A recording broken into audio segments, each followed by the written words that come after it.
A paz do nosso bom Deus, né? Eu acho que vocês já perceberam que eu tô gravando mais estudo, né? Porque esse estudo é diferente, é tipo um livro. Então, por semana, enquanto tem um capítulo 1, eu vou dividindo por etapas, né? Que hoje a gente vai gravar a palavra verificante, né? E aí, quando acabar, eu só passo por 2 e vou gravando até terminar o 2, depois começa o 3. Então, vamos orar.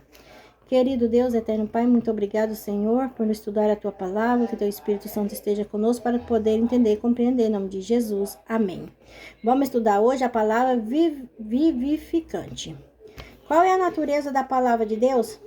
A palavra de Deus é viva e eficaz, é mais forte do que qualquer espada de 2 gumes, e penetra até o ponto de dividir a alma e espírito junto em medula, e hábita para discernir os pensamentos e propósitos do coração. Fica lá em Hebreus 4:12. Como são descritas a palavra de Deus? Este Moisés é quem esteve na congregação no deserto com um anjo que lhe falava no monte Sinais, e com nossos pais, o qual recebeu a palavra viva para torná-la e transmitir. Atos 7:38. Então, nós recebemos o mandamento, a Bíblia, e nós aprendemos e transmitimos para outras pessoas.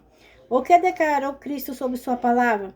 O Espírito que verifica a carne para nada aproveita. A palavra que eu vos tenho dito são espírito de vida.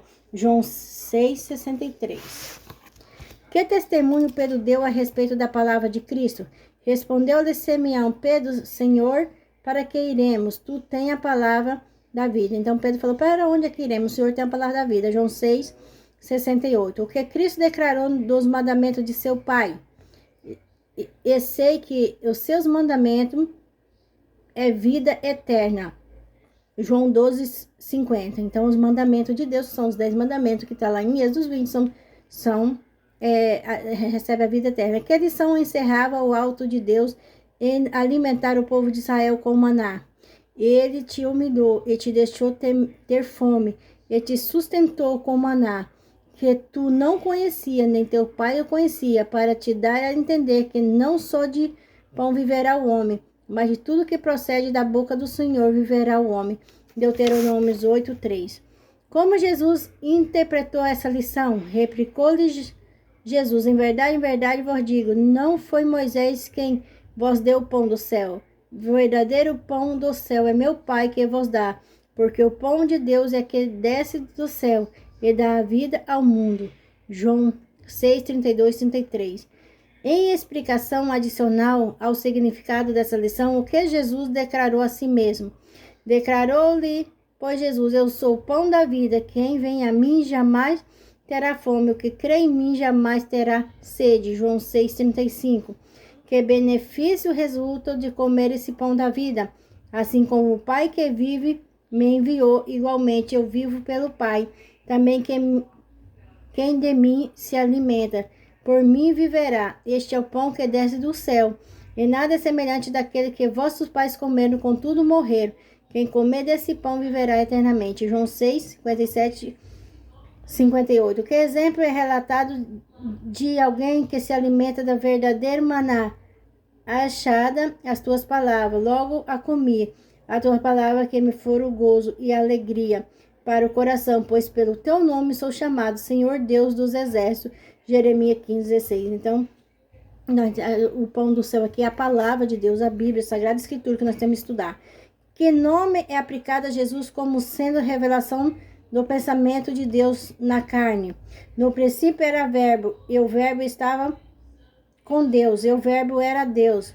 João 1:1. Este vestido com um manto de tinto de sangue, e seu nome se chama Verbo de Deus. Apocalipse 19:13. O que estava no verbo? A vida estava nele, e a vida era a luz dos homens. João 1:4. Como é, portanto, Jesus chamado também o que era desde o princípio, o que temos ouvido e que temos visto como nossos próprios olhos, que contemplamos a nossa mão a palpar com o respeito ao verbo da vida. 1 João 1:1. Porque os judeus não encontraram a vida nas escrituras? Examinar a escritura, porque julgar nela tem a vida eterna, e são elas mesmas que testificam de mim. Contudo, não queres vir a mim para ter a vida eterna. Então, as escrituras falam de Jesus, e testifica dele. Por causa disso nós devemos ir a ele. João 5, 39 e 40. Eles são aceitos por Cristo. Quem constituiu uma parte da existência cristã? E provaram a boa palavra de Deus e os poderes do mundo vindouro. Hebreus 6, 5. Verso a resposta à pergunta. Ao designar Pedro seu trabalho vitalício, que instrução lhe deu Jesus? Jesus lhe disse, apresenta imediata a minha ovelha. João 21, 17. Que recomendação apostólica indica o modo pela qual esse ordeno deve ser obedecida? Essa ordem deve ser obedecida. Conjuro-te perante Deus e Cristo Jesus, que há de julgar o vivo e os mortos pela sua manifestação e pelo seu reino. Prega a palavra, insista, que seja oportuna, que não corrige, repreende, enjota com toda longanimidade doutrinas. Segundo Timóteo 4:1-2. Como somos instruídos a orar tanto pelo alimento físico como pelo alimento espiritual?